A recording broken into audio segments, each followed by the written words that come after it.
Scene 1 intro. अरे जानते हो आईएएस एग्जाम कैसे शुरू हुआ?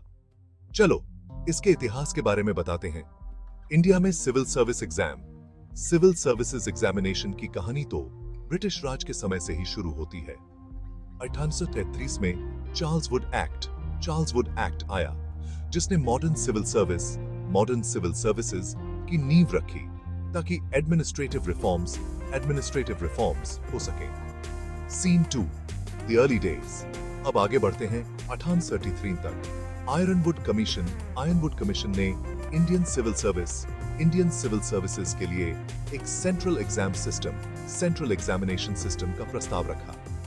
इससे इंडियन सिविल सर्विसेज एग्जाम यानी आईसीएस शुरू हुआ, जो सिर्फ ब्रिटेन में होता था और सिर्फ ब्रिटिश नागरिक ही दे सकते थे।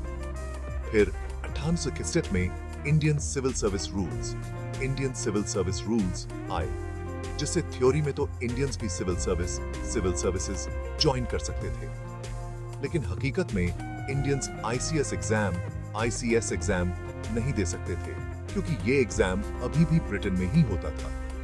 Scene 3 the evolution. और इस तरह आईएएस एग्जाम शुरू हुआ। कॉलोनियल बंदिशों से लेकर एक प्रतिष्ठित रास्ता बनने तक आईएएस एग्जाम का सफर वाकई दिलचस्प है। जिज्ञासु बने रहो और सीखते रहो।